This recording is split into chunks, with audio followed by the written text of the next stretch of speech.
My dear detective, today you'll have to deal with the Mafia. You're going to need all your thinking and analytical skills and the power of deduction. Concentrate and let's start. Look at these two couples.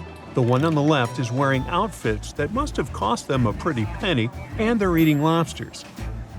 If you look attentively, you can also spot a few scars on their faces. As for the other couple, the man and woman have similar tattoos on their necks and keep their bags in their laps under the table.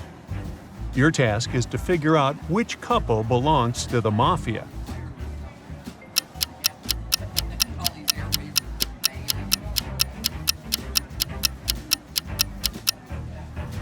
It's the couple on the right.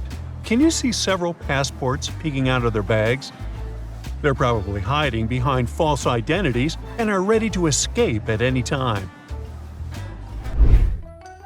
Accused of stealing some chickens from a farm, Jack was locked up in an empty cell in the local jail. His cell had a dirt floor and a small window overlooking distant hills. There was nothing inside except for a shovel. Jack was determined to break out and prove his innocence.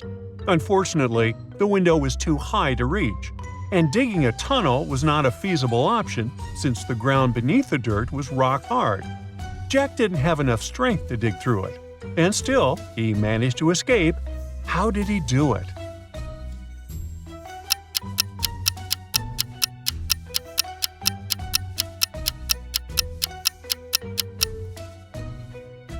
Jack used the shovel to make a pile of dirt, almost reaching the window. He then climbed the pile and got out of the cell. A woman named Kathy went to the police, claiming that someone had broken into her house and stolen her diamond bracelet while she had been at work.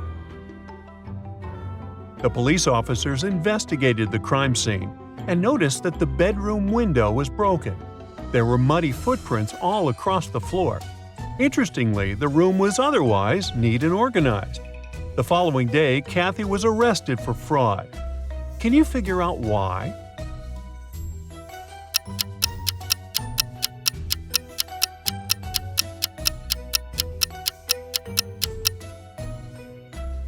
Kathy was convicted of fraud because the bedroom window was broken from the inside.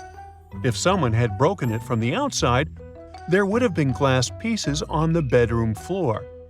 Also, the room was perfectly tidy when the police examined it.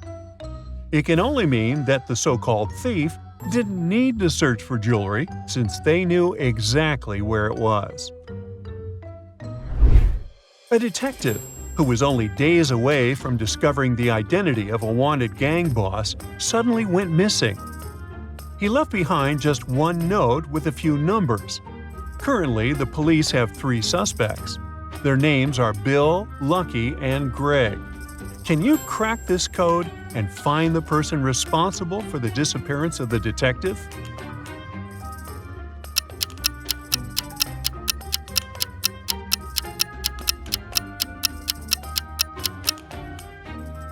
It's Bill. If you turn the note upside down, it'll read, "Bill is boss." A man and a woman enter a crowded room. They see many people they've met before. The man and the woman enter the room separately, but only when one of them comes in, music is playing. One more person speaks to each of them for some time after the two are finally together in the room.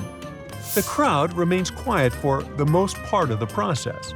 They look pretty happy. But when the man and the woman are about to leave the room, they see that the crowd is now outside waiting for them. As soon as they spot the man and the woman, they start shouting and throwing food at them. What's going on here, and why does the crowd behave this way?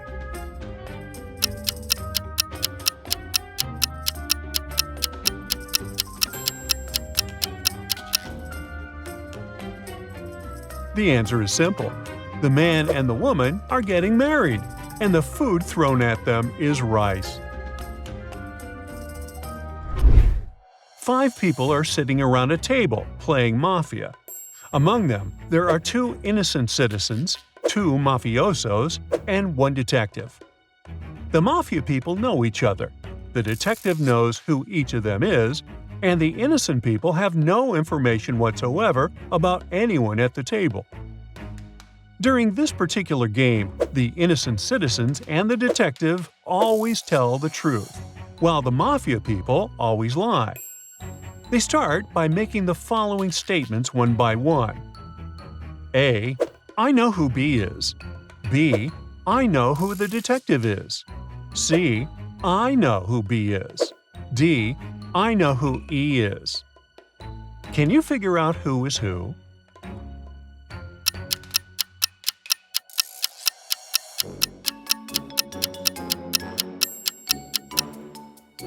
Let's try to crack this riddle step by step. Person A is making an I know statement, meaning that they're either a detective or a mafioso, not an innocent citizen. If they were the detective, they would know who B is, a mafia member or an innocent person. B could not be innocent because then they wouldn't know whether A was lying or telling the truth. So then B must be mafia.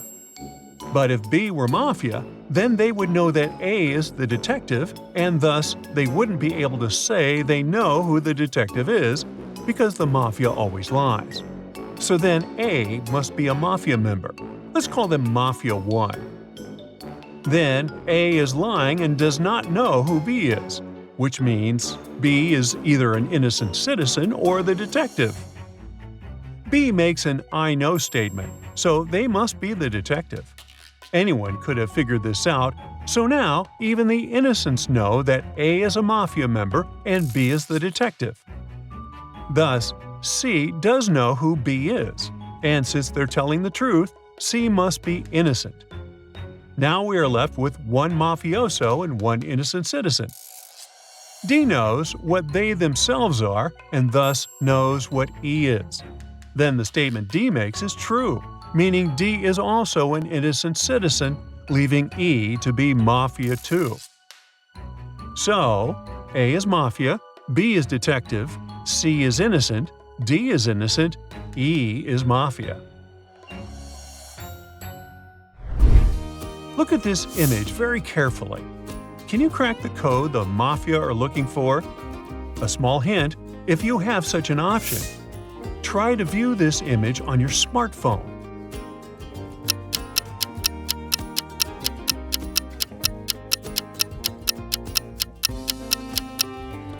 If you look at the picture directly, you won't see anything special.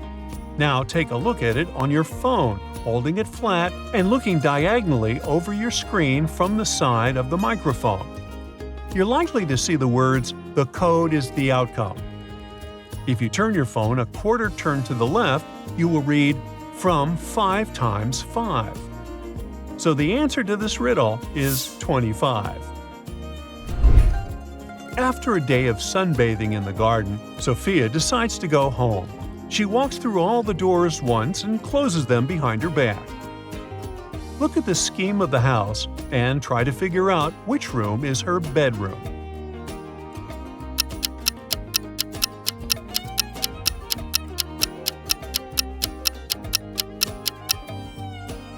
Let's see. Sophia was in the garden and decided to go to bed. It means she was outside. She could, of course, start walking in several ways, and this is just one of them. So the girl entered room A on the left side of the house, then turned left, and immediately went outside again. Then she entered room C, went back to room A, and then proceeded to room B. After that, she came back into room C. Then she went on to E, H, G, E, D, G, and F. And there, she went out again. She walked around the house and then entered through the only door that was still open, namely, the door of room B. Now, all the doors are closed, and she can go to bed in room B. Well, how many people can you spot here?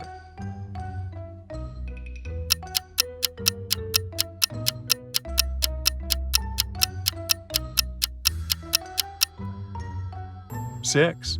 5 are looking at the paintings, and one person is hiding behind this picture. See their eyes?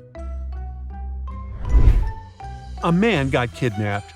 He was placed in a room and told that if he managed to figure out the secret code, he would walk away unharmed. There was a plate with liquid poison, a matchbox with only one match, a glass, and a slice of lemon on the table. The code was written on the plate and covered with the poison. The man had to remove the poison to find out the answer. How could he do it if he wasn't allowed to touch or move the plate?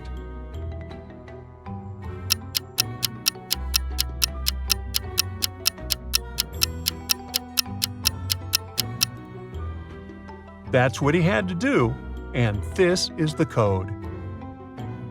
That's it for today. So hey, if you pacified your curiosity, then give the video a like and share it with your friends. Or if you want more, just click on these videos and stay on the bright side.